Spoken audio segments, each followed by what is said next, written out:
literary techniques are a specific deliberate construction of language which an author uses to convey meaning. An author use of a literary technique usually occurs with a single word or phrase, or a particular group of words or phrases at one single point in a text. A literary technique is a recognizable rule, convention, or pattern used in writing. Since there are so many literary techniques to choose from, we'll focus on a few examples. Alliteration. The repetition of consonant sounds within close proximity, usually in consecutive words within the same sentence or line. Alliteration is a literary technique borrowed from Latin which means letters of alphabet and happens when two or more words with the same first consonant sound such as fish fry are linked. Blank verse. Blank verse is non-rhyming poetry usually written in iambic pentameter.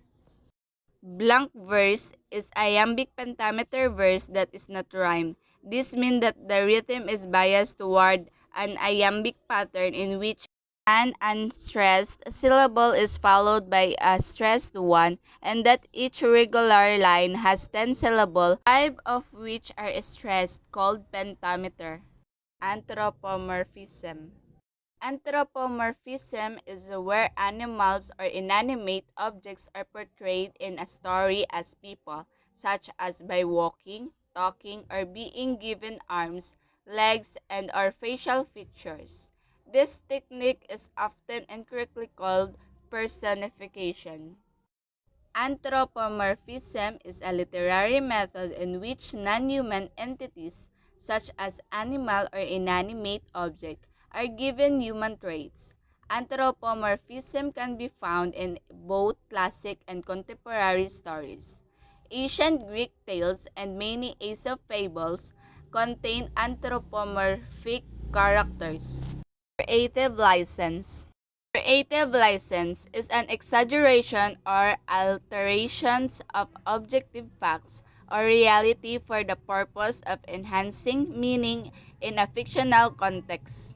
Creative license, also known as artistic license, dramatic license, poetic license, not to be confused with poetic justice, or narrative license, refers to a creator's ability to disregard the norms or regulations that generally govern the art form in which he or she works.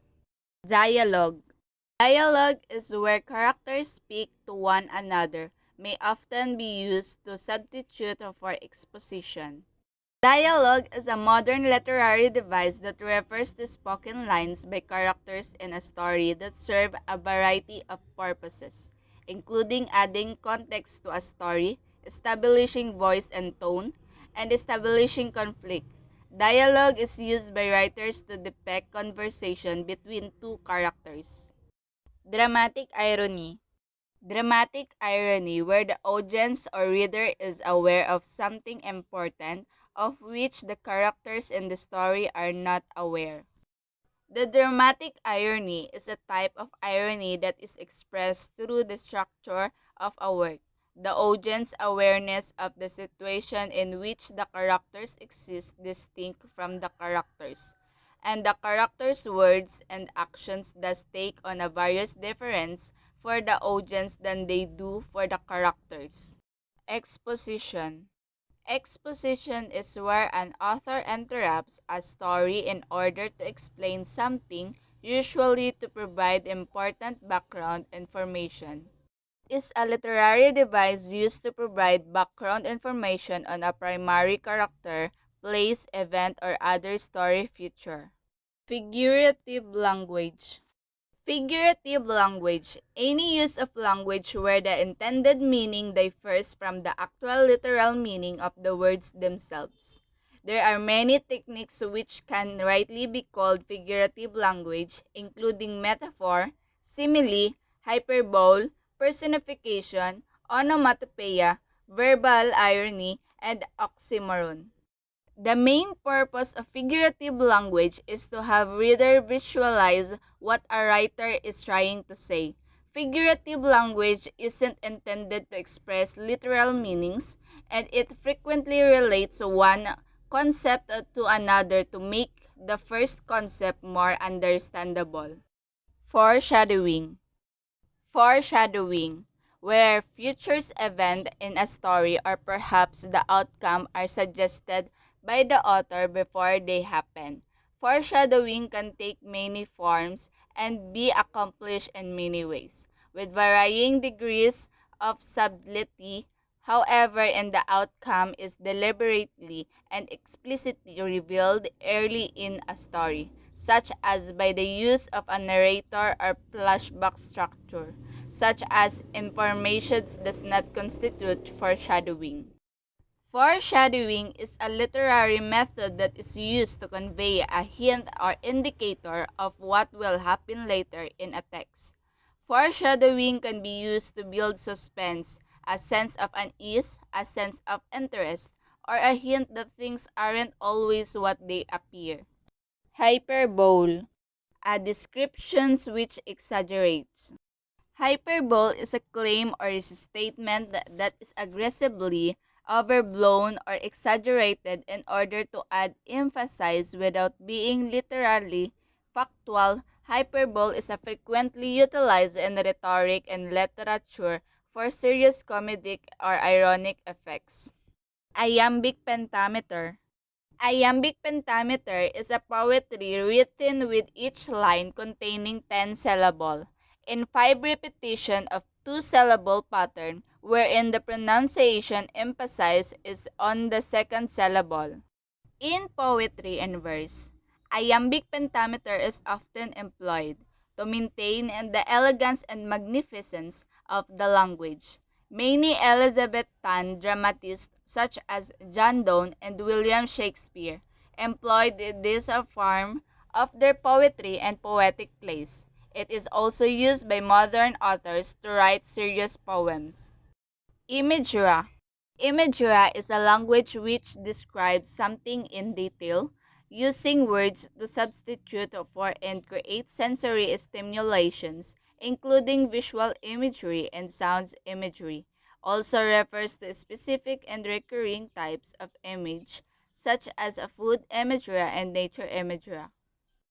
Writers use imagery to elicit emotion from their audience. The reader's knowledge of the lyrical theme, setting, plot, characters, and so on to enhance in this way. And they have a sense of how to feel about it, and literary tactic imagery should ideally complement a literary piece. Irony. Irony, also known as situational irony, where an event occurs which is unexpected and which is absurd or mocking opposition to what is expected or appropriate. See also dramatic irony, verbal irony. A scenario in which there is discrepancy between expectation and actuality is defined as irony as a literary device. Consider the distinction between what something looks to mean and what it actually means.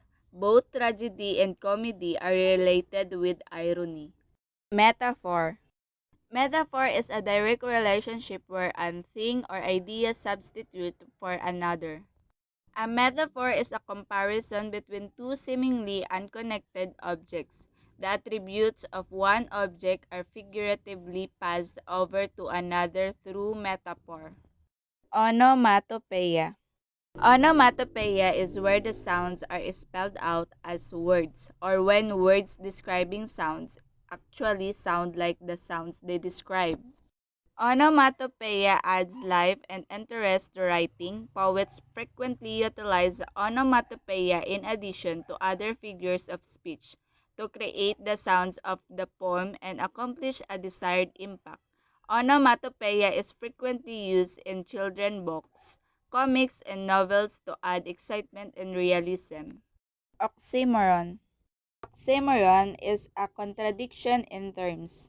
The effect of an oxymoron is to create an impression, enhance a concept, and even delight the reader. Paradox. Paradox is where a situation is created which cannot possibly exist because different elements of it cancel each other out. A paradox is a literary device that forces the reader to think about a statement or concept more deeply or critically than they might otherwise. Parallelism.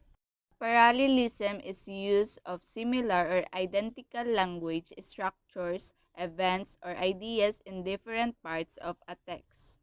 Parallelism is a literary style component in both prose and poetry in which related concepts are placed in phrases, sentences, and paragraphs that balance one element with another of equal values in similar language.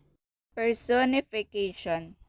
Personification where inanimate object or abstract concept are seemingly endowed with human self-awareness, where human thoughts, action, and perception are directly attributed to inanimate object or abstract ideas.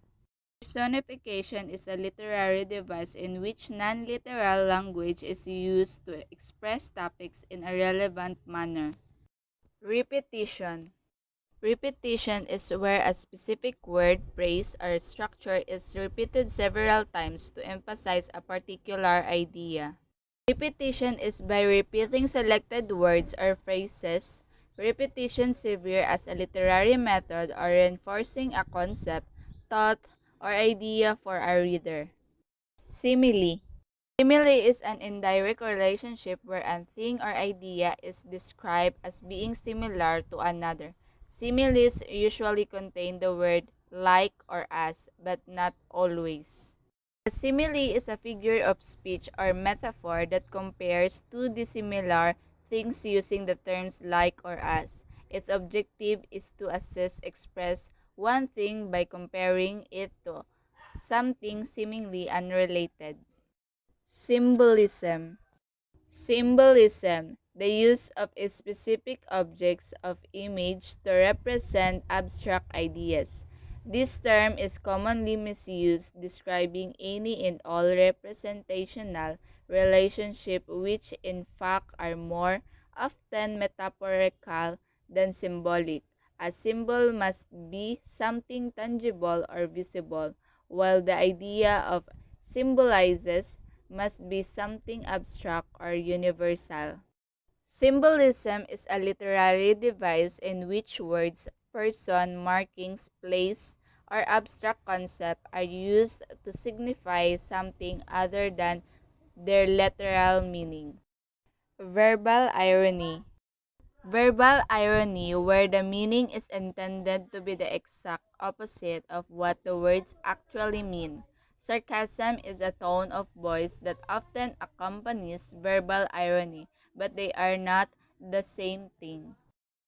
It is the speaker's intentional product and it is in direct opposition to his or her emotion and deeds. Simply put, it is occurs when a character makes a statement having underlying meaning that differ from the literal meaning. It is demonstrate that the writer has employed linguistic irony. That's all my report. Thank you for listening. God bless you always.